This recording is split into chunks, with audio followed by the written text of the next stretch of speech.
بسم اللہ الرحمن الرحیم۔ السلام علیکم ورلڈ انفو ٹی وی کے معززین، میں امید کرتی ہوں آپ سب خیر و عافیت سے ہوں گے۔ آپ احباب سے گزارش ہے کہ ویڈیو کو آخر تک ضرور دیکھیں، اور اگر میرا کام پسند آئے تو میرا چینل سبسکرائب کرتے ہوئے ویڈیو کو فیس بک اور اپنے دوستوں کے ساتھ ضرور شیئر کریں۔ شکریہ۔ جیسا کہ آپ سب کو بخوبی علم ہوگا، عثمانیہ خلافت بلا شبہ مسلمانوں کی ایک بہترین رہبر خلافت تھی، جس کے ہوتے ہوئے مسلمانوں نے دنیا پر راج کیا۔ ہم نے ایک سلسلہ شروع کیا ہے جس کے تحت ہم آپ کو عثمانی خلافت کے بانی عثمان غازی اول سے لے کر آخری سلطان عبدالحمید ثانی تک تمام سلطانوں کی تاریخ اور خلافت کا عروج و زوال اور اس کے اسباب اپنے چینل پہ آپ ناظرین کو مکمل سچی تاریخ کے ساتھ بیان کریں گے۔ ہم یہ سلسلہ مختلف اقساط میں آپ تک پہنچائیں گے۔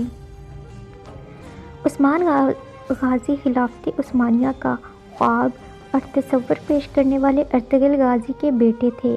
آپ کی پیدائش 1258 موجودہ ترکی کے ہی شہر سوگوت میں ہوئی تھی۔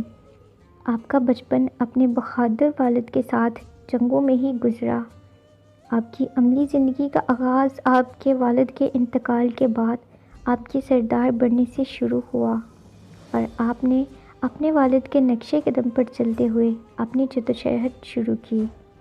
آپ کے والد کے انتقال کے بعد سلاجقہ روم کے دارالحکومت کونیا پر منگولوں کے قبضے کے بعد اور سلجوقی سلطنت کے خاتمے کے بعد عثمان غازی کی جاگیر خود مختار ہو گئی، جو بعد میں سلطنت عثمانیہ کہلائی۔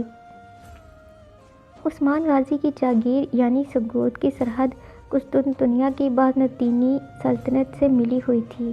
یہ وہی بازنطینی حکومت تھی جو عربوں کے زمانے میں رومی سلطنت کے نام سے مشہور تھے، جیسے سلطان عرب ارسلان کے جو سلجوق سلطنت کے بانی تھے۔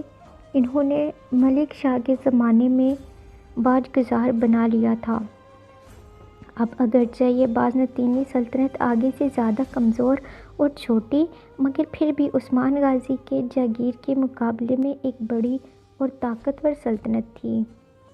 بازنطینی قلعہ دار عثمان غازی کے علاقوں میں فتنہ فساد میں مشغول رہتے تھے، تاہم عثمان غازی ان کے فتنوں کے مراکز قلعوں کو فتح کرنے میں بھی دیر نہیں کرتے تھے۔ بعض اوقات منگولوں نے اور بازنطینیوں نے مل کر بھی عثمان غازی کے خلاف چالیں چلیں، مگر وہ ناکام رہے، اور عثمان غازی شیخ ادیبالی جو اس وقت کے مشہور ولی تھے، ان کی رہنمائی میں اور اللہ کی دی ہوئی طاقت اور عقل سے آگے بڑھتے چلے گئے۔ عثمان غازی ایک بار زخمی حالت میں شیخ ادیبالی کے ہاں موجود تھے کہ رات کو سوتے ہوئے انہوں نے ایک عظیم خواب دیکھا، جس کے مطابق ایک زبردست درخت ان کے پہلو سے رہنما ہوا اور جو پھیلتا چلا گیا، یہاں تک کہ اس کی شاخیں پہروں پر چھا گئیں۔ درخت کی جڑوں سے نکل کر چار بڑے دریا بہہ رہے تھے، اور 4 بڑے پہاڑ اس کی شاخوں کو سنبھالے ہوئے تھے۔ اس کے بعد ایک چاند جو عثمان غازی کے سینے سے نمودار ہوا اور شیخ ادیبالی کے سینے میں پیوست ہو گیا۔ 4 دریا جن کے نام دریائے دجلہ، دریائے فرات، دریائے نیل اور دریائے ڈنیوب، جبکہ 4 پہاڑ کوہ طور، کوہ بلقان، کوہ قاف اور کوہ اطلس تھے۔ یہ تمام دریا اور پہاڑ آگے چل کے عثمانیہ خلافت کی مملکت بنے۔ یہ خواب دراصل سلطنت عثمانیہ کی وسعت کی جانب ایک پیش گوئی تھی۔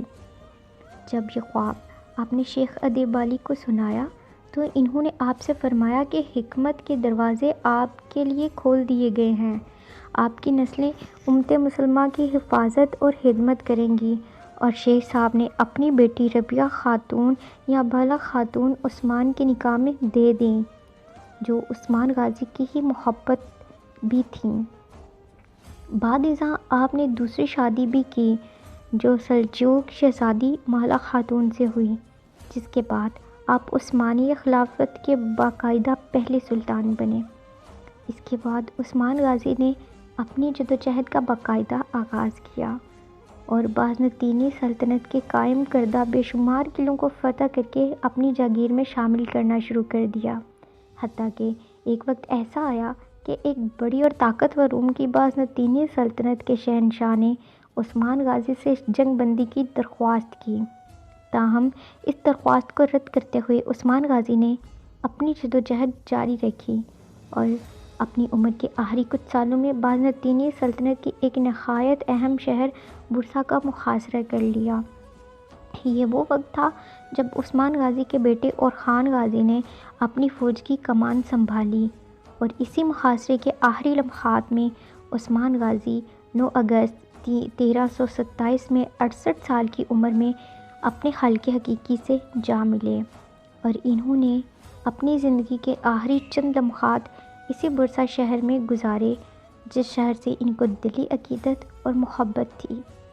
آپ نے وفات سے پہلے اپنے بیٹے اورخان غازی کو وصیت فرمائی کہ میری قبر یا مزار برسا شہر میں ہی ہو، اور اورخان غازی نے والد کی وصیت کے مطابق ان کو برسا کی زمین کے سپرد کیا اور خود ان کی جدوجہد کی کمان سنبھالی۔ سلطنت عثمانیہ کے تمام سلطانوں کے بارے میں ہم آپ کو قسطوں میں ساری حقیقی داستان بیان کریں گے۔ شکریہ۔